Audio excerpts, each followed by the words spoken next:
Okay, so we had left off with this model for dealing with people who are infected being either removed. So we actually should say recovered now, or having fatalities. So before we just had the one group of removed, but there are various reasons people could be removed. We're going to, in the more sophisticated model, you could be removed by being quarantined in the hospital. We're just simply going to have removed and fatalities. We could even call it recovered and fatalities. So it's important before we start coding in MATLAB that you have these models written down. So the coding will make a lot more sense if you're looking at these equations. So be sure that you have written down, first of all, this is the ideal case with proper care. The equations that I have boxed in at the upper right. Pause the video if you need to stop to write those down. Those are the rates at which the removed pool is growing when there's proper care. And remember, the 0.99 is because 99% of the people, right here, 99% of the people will be cured, or literally they'll recover. And then we will have 1% who have fatalities. The good news is those who have recovered are now, remember, we end the chain at this point. It never cycles back. That will be an option for you to explore later. But once you've been once you've been removed, or cured, you don't have to worry about being reinfected. So we will, so it's great if we can get people to that point. Unfortunately, they can only get to that point by going through the infection. And for some people, that's not a pleasant experience at all. For others, it's fairly mild. So we would like to avoid having to send people out of the susceptible pool. It'd be great if you never had to leave this spot and never had to get sick. But for those who do, we want to get as many into the removed pool as possible, or the cured pool, or we could even call that the recovered pool. Now, the more sophisticated model was what happens when we exceed the threshold capacity of our hospitals. I had set that in the video last night at about 0.005. So that would be 0.5% of the population at any one time being in the hospital is sort of the trigger point where we no longer have capacity. In listening to some interviews with the governor last night, this number maybe is more like 20,000. That was the number of beds we have to take care of people. So we might want to cut that number in half when we get to the MATLAB model. But with that in mind, if we exceed the threshold capacity, this is the important part, if we go over the threshold capacity, our recovery rates vary. Okay, there will be people who do get to still go to the hospital. So that's what this part is. So they get to go to the hospital. These people have no beds, no hospital beds, that is. So the recovery rate for those who do still get to go to the hospital will be the 99% recovery rate. So that's why the 0.99 is still in the model here, and the 0.01 fatality rate is still down there. But that's only for the part of the population that's below the threshold.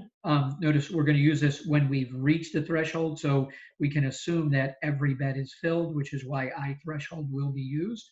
And then continuing along, we have, for those who are in the population over that threshold, there will not be beds available for them. So then our rates change so that 95% recover, but 5% don't. So that's what we'll be using when we program the MATLAB model. But as I said, I might change this number, the 0.05. I'm going to cut that in half. So in MATLAB, I'm going to make I threshold, instead of having the 0.005 there, I'm going to cut this in half. And so this number, the 2.5% that we had as the threshold of the population that could be ill, I'm going to cut that for our purposes to 1.25% of the population after hearing last night's press report. So this will be I threshold when we code MATLAB. So let me pause this now. Make sure, once again, that you have probably write down what I threshold is. It's 1.25%. And then make sure you have this block of formulas written down because we will need to code those in, as well as the block of formulas at the top when we do have enough hospital beds. Let me switch over to MATLAB.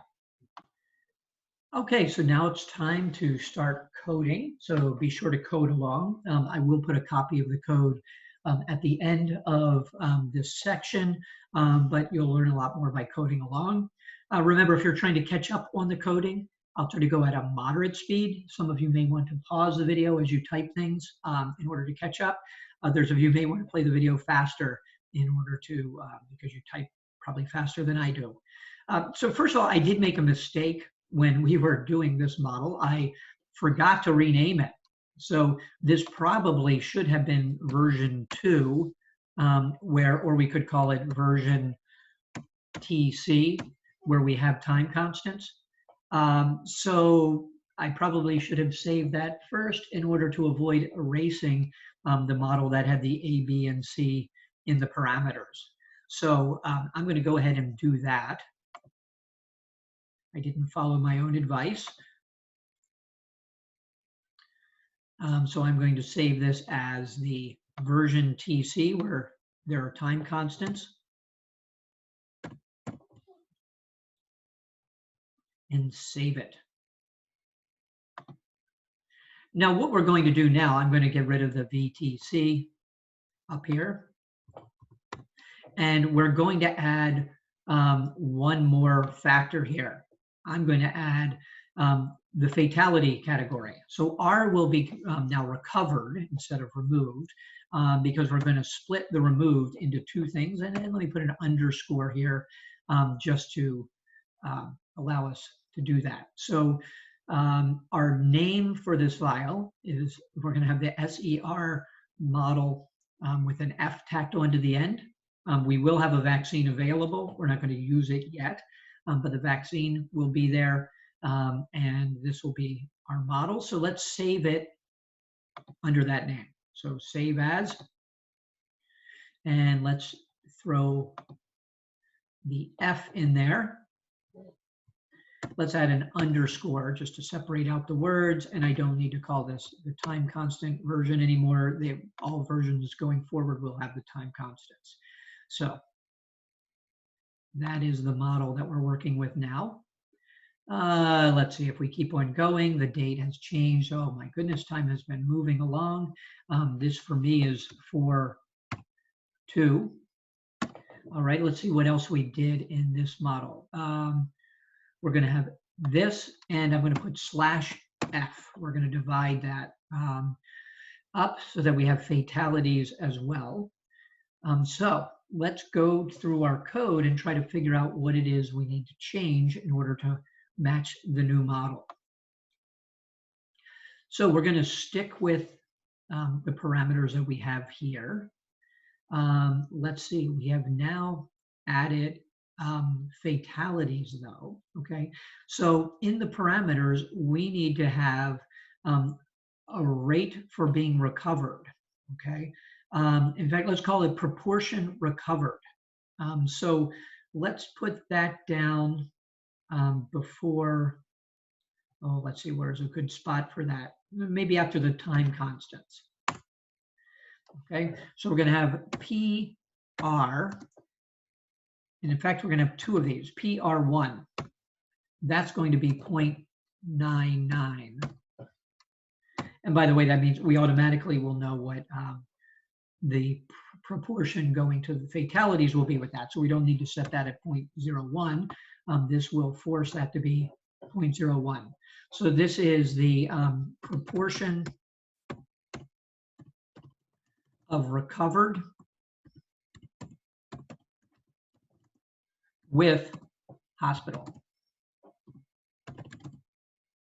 right? Then we'll have a PR2, and we'll set that equal to 0.95. and that will be the proportion of recovered, and we'll use shorthand, without hospital. Okay, so when the hospital is overloaded, that's what we'll have. So that should, I believe, take care of the parameters. Let's keep going. So initializing vectors, are there any new categories? The answer is yes. We definitely want to be able to keep track of this category F. A new category F, those will be fatalities. That's probably the most important number if we are documenting this for the New Jersey version of the CDC. We want to be able to keep track of that. So any number that we want to keep track of, we need in a vector. So this is, in fact, we can change removed. Let's change that to recovered, right? And let's change F to fatalities vector. Keep track of that number. Okay. So we have the initialized vectors taken care of. Pause if you need to get that in. Now we're ready for calculations. All right, so let me pause and get my thoughts together and figure out what we need to do here. Okay, so let's first consider the case where everything is going to be better. We're going to be below the threshold. Now, I did realize that we never added the threshold percentage of into our parameters. So that should probably be up here. The thing that triggers us from going from PR1 to PR2 is the threshold value for I. And we said that should be 1% or 1.25%, which will be that number right there. Okay, so let me put in a comment. The infection threshold for, let's say, hospital beds. So if we're below that, we have beds. If we're not, we are without beds for those people who are over that number. So we will code that in. All right. Let's start with the just coding in, though, the case where we are under that threshold. So let me go back to calculations. All right, so if we're going to later on put an if statement in, maybe we'll add that now, but we'll fill in the case for, we'll fill in the second case in a little bit, okay? So let's see, what calculations do we need to add? I think we just have to go down to the time step loop. Okay, if we look at our model, S is flowing to E. Obviously, we have to have one more category here. Important thing, we've added a category F. So we have to say minus F of IT tacked onto the end. Okay, so remember that the S value, we didn't use a differential equation for it because we're simply going to take the entire population, 1, and we're going to subtract all of the other categories from 1. So that will give us the amount that we have for S. All right. Then once again, we get down to here. Remember, we were working with 2 phase periods. Okay, so this is, let me put some comments on this. It's just getting more complicated, so we should probably have a couple of comments in here. This would be the case. This is before intervention. Okay, so T2 was when we started to intervene. So you'll notice we're using A1 because we're before intervention. The else, whoops, I'm sorry, let me, what's happening here? I've frozen up a little bit, okay. So the else of the statement, let me see if I can type in next to that. Pause for a moment. I think my computer's catching up. Give me just a pause because I think my MATLAB needs a moment to catch up. Okay, MATLAB came awake again. So this will be after intervention. Okay, so that helps us to keep track of what these 2 cases R. We might add in a little bit of third case for after we're through the intervention phase and we're trying to get back to business as usual, but not yet. All right. Now, if you look at the E to I pool, let's see if anything has changed there. I don't believe so. So we still have this affecting our rate of change. The B value doesn't change. The time of incubation doesn't change. So the B doesn't change. And we still flow out according to how long people are infected for. So that tells us how quickly people will flow out of the pool for, remember, we're trying to find the rate at which I is changing. So that tells us how fast people flow out of the pool for I, and that should not change whether we have hospital beds or not. Okay. What will change is where they go, whether they become removed or they are part of the fatalities. So this line of code stays the same. This is where things will change. Okay, so within this, we might have to change this twice. All right, we're going to probably have another layer of if statements. All right, we're going to have within here. Let's see, we're going to have if I is less than I threshold, then what we're going to do is say, actually, then we can put this. We're going to calculate this inside of that if statement. So we're going to have another set of conditions. And we're going to have to recompute the DR. Okay, so this is, let me put some comments in here to make this clearer. Okay, so this says we are vaccinating.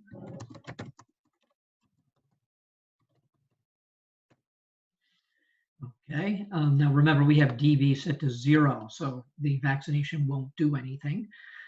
So if we are vaccinating, and this says where we have enough hospital beds,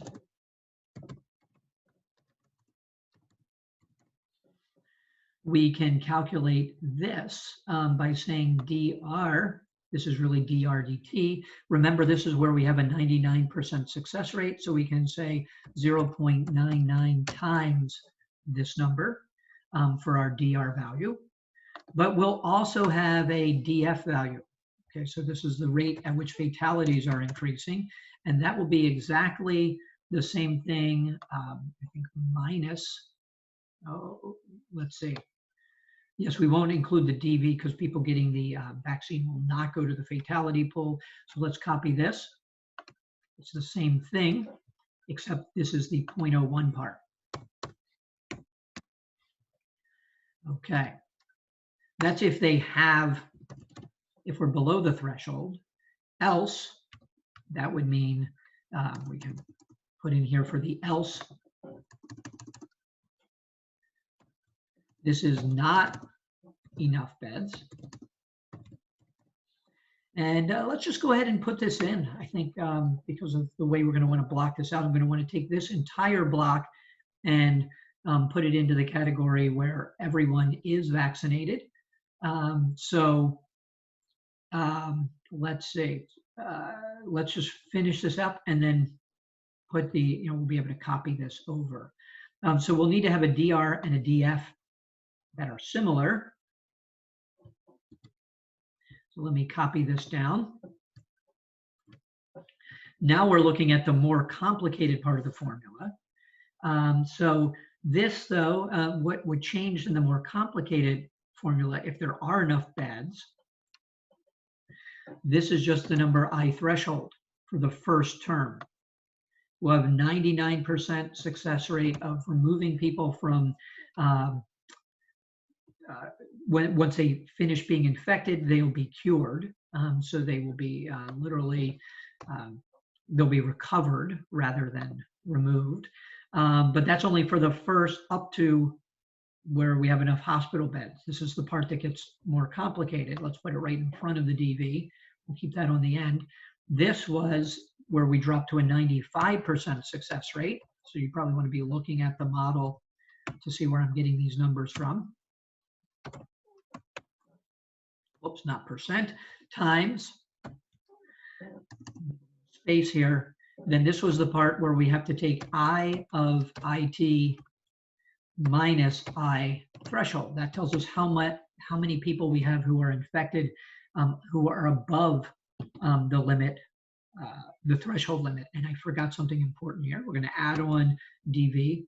I forgot to put the C in here. So it looks almost identical to the first term, except that the amount of people who are being affected by this will be, oh, sorry about that. We have to subtract the people who are at the 99% success rate out, and then the remainder will have a 95% success rate. So make sure you get all three things, the 0.95 times C times this factor, which tells you how many people are in the 95% success rate pool. All right, then we have to, maybe a space or two in here will make it more legible. All right, then we're going to take the same term down here. We just copy that and paste it down below. Again, pause if you need to catch up in the coding.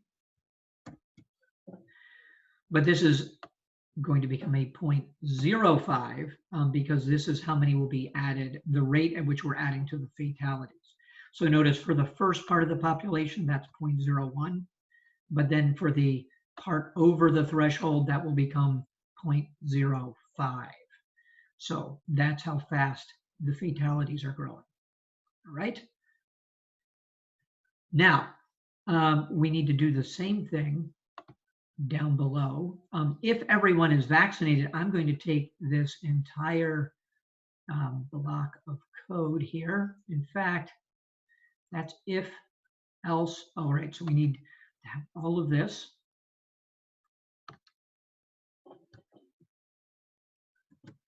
And we're going to actually replace what was here. So I'm just going to highlight that. And then I copied. You may not have seen that. I use Control C and Control V. Now remember, the only difference once everyone was vaccinated is we took away vaccinating people. We couldn't send people to the removed pool if there was no longer anyone else to remove. Okay, so all I did was remove the plus DVs. That was the rate at which we were vaccinating people. Once we had the vaccine, I just took that out of there, so no one is still being vaccinated. All right. One thing that I forgot to do, this if, I'm saying else if, this if and this else do not have an end. So I'm getting a lot of red in my editor. If I put an end, that made that part happier. And I need to do the same thing here. I should have done that before I copied and pasted. All right, so we're in much better shape. It looks like I left off some semicolons. That's what these orange markers are. And you can, a good way to do that is just wherever you see that we forgot a semicolon, if you go to the orange marker over here, it says we left off a semicolon, just fix it. You don't need to go find it everywhere, just fix it. Just got a little bit ahead of myself typing, maybe you didn't. We're going to fix that, and we're going to fix that. So now we have green in our code, right? So now we have both cases in, when we're below I threshold, when we're above I threshold. The only thing you'll notice, we have not yet added anything that will give us a graph of F, right? So we have a couple of things that we need to do. First of all, here is where we had computed how many people are being added to the removed pool. Okay, now it's the recovered pool. It's more optimistic, but we need to add people to the fatality pool. We're very concerned, if we're government officials, how many people are in this pool. We want to keep this pulled low. All right, so just like the line above, this will be df times dt. Okay, so we now have a counting of fatalities. If we go down to line 73, remember we needed all categories to be in here, so let's have f of nt show up here. So the amount that are still susceptible, we have to remove the fatalities from that. That's just for the very last time step. We realized when we didn't put that in early on, the code didn't work very well. All right. So now we probably need to add one more case down here. Right. So this total case is going to become case 6. We will eventually add the fatalities to it, but let's add a case 4 first. Right. I'm sorry, case 5 in between. So what had been case 5 is this is now going to be keeping track of the fatalities.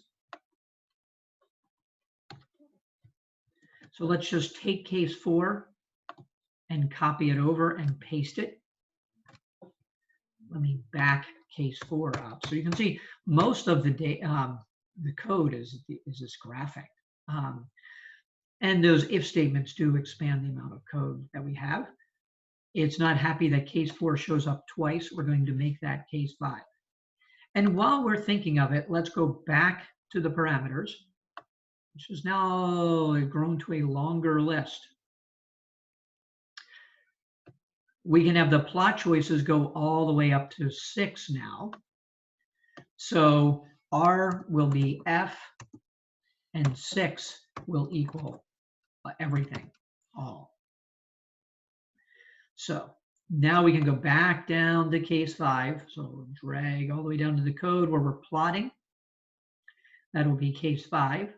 Let's compare it to case 4. We no longer are using R. Case 4 was the removed or recovered, better yet, part of the population, and F will be the fatalities. So that is F. So once again, in line 109, I have an R. That becomes F. Magenta was great for being recovered. Okay, so it's a nice happy color. Let's use black for fatality. So that will be -K, not a happy color. All right, grid on, all of that will be the same until we get to the Y label.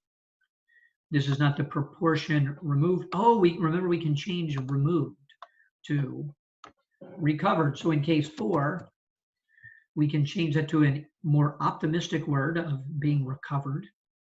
And this will be the proportion of fatalities, okay, in case 5.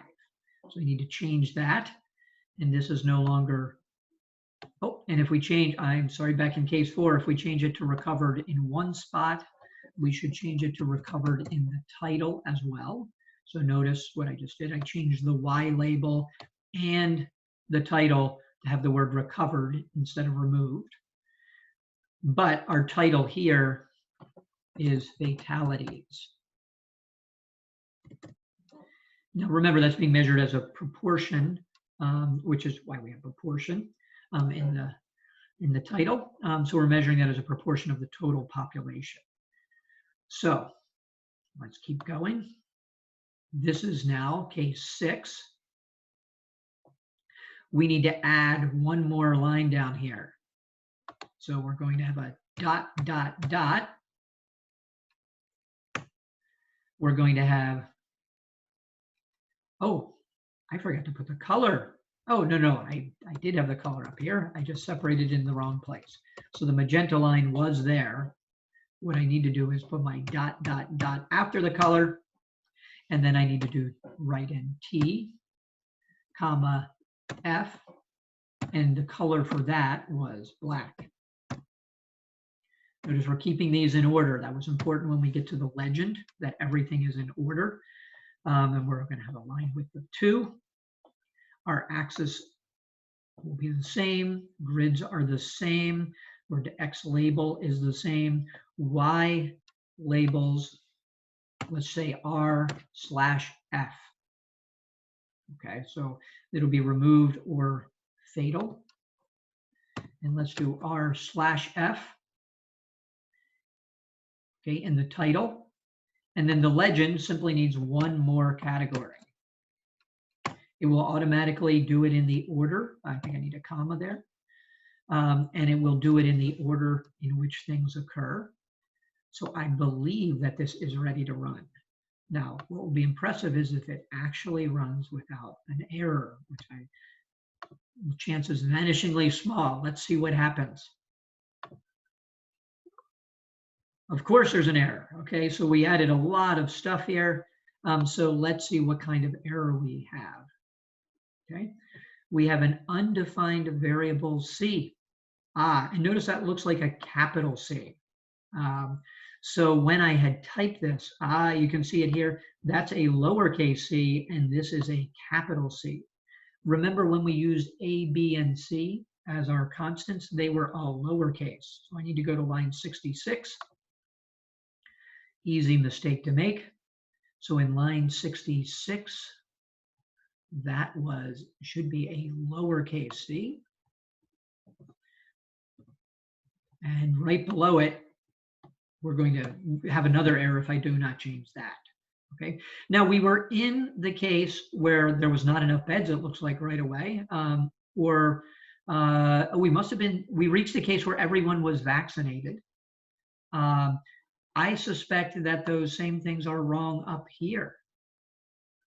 Okay. Oh, yes. So we never reached this block of code.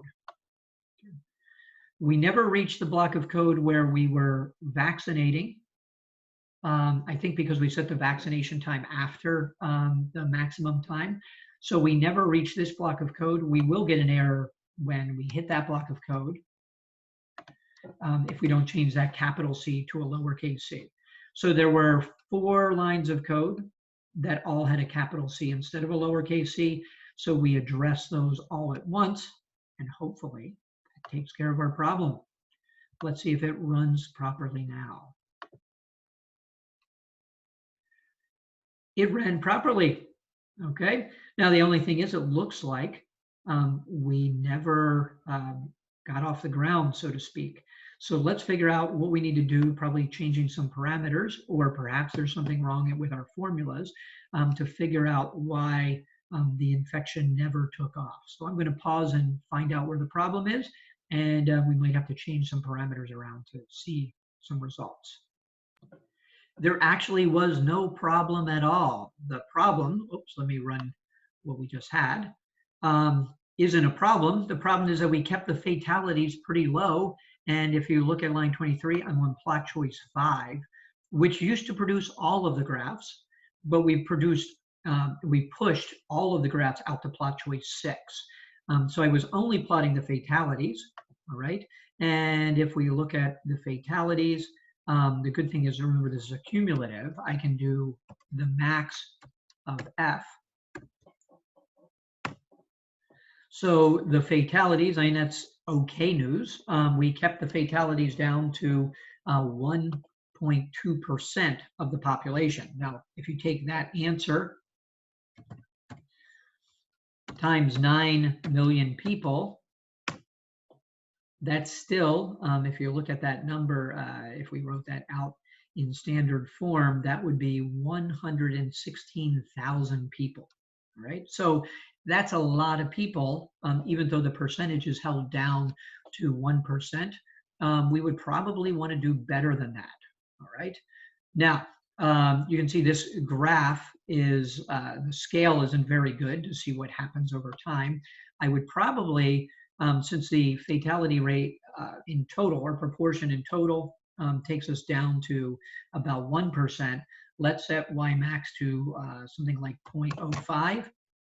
So let's look at that graph again.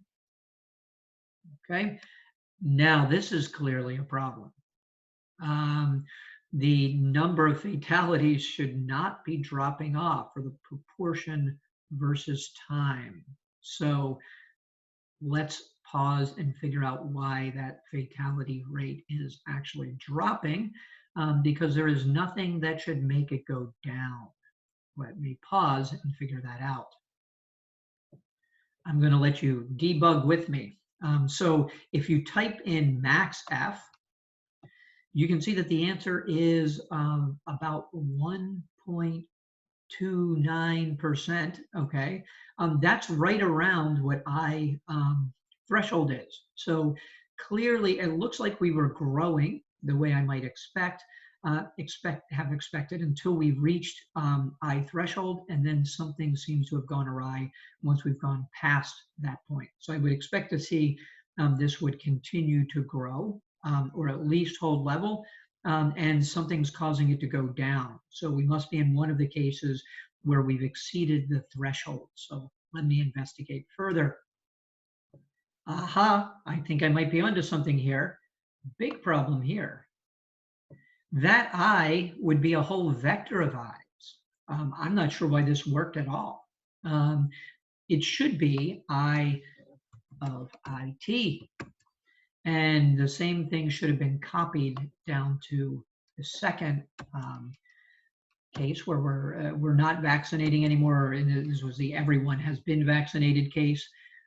So we probably never hit that, but we should have an I of IT there as well. Let me run this again and see what happens. Wow, that worked. Okay, so it made sure that the fatality line did not drop. No one is coming back from the dead. So once you, we must have, without that, we were being sent into the cases where we had not enough beds when we actually did have enough beds.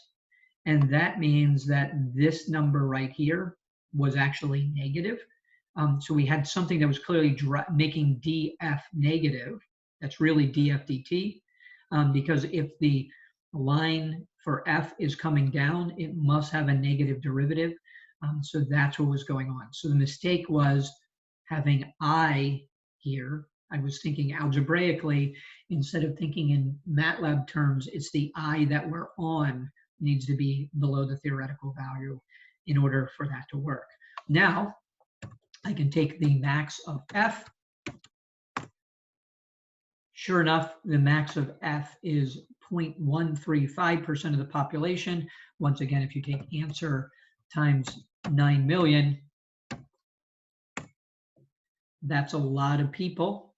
That looks like, let's see, did I get that right? Yes, that is 100. Oh, I did 9 billion. That's why this is to the 8th. If I had used 9 million, this would be 121,000 people. I'd be 1 power of 10 less. So 121,000 fatalities would occur under this model right now. Okay, so now let's just quickly see what that looks like if we put all of the things together. Okay, so if I go to plot choice 6, I can see all of the categories. Now you can see if I put all of the categories in, only looking at the lower 5% isn't as interesting. I may want to bump that up. Let's bump that up to 10% and look at it the window again. So I can see what happens there. Okay, so the infections peak at a little over 4%, and fatalities, obviously we just measured, were about 1.3% of the population in the end. So that's what those numbers would look like. If we want to creep up just a little bit, we can see what the expected curve looks like. I'm sorry, I keep saying expected because of the E, it's exposed. So the exposed curve peaks right as we have our intervention, and then it drops quickly after we have our intervention. So at 10 weeks, things change drastically, and we can see that the recovered population is going up quickly. If I want to view where I can see the recovered population, notice I don't even see the susceptible population yet. I probably want to include the whole thing, and so I'll add an extra 10% on there, and I can look at that. Okay. Now, there are two ways to zoom in on the graph. Okay, one is just change how far out in time you go. The other thing is that would change zoom in horizontally. But we, as you just saw, we could adjust the vertical change right here in the parameters. Or if eventually when you're doing your paper, you're going to want to be able to look at the whole graph, but also highlight sections of it. So that's where you grab the magnifier. And I'm very interested in what's happening, probably around, 5 weeks to 20 weeks looks like the interesting part of the epidemic. And I want to make sure that I'm seeing what happens to the exposed, infected, removed, and fatal part of the population in that time period. That's when things are the most active. So from 4 weeks to 22 weeks, I can zoom in on this graphic right here and really see what's going on. Okay, so let me stop there and make sure your model is up to speed. As I said, this was a lot of code. If things aren't working for you, I'll have a complete copy of this code posted as a PDF at the end of this section.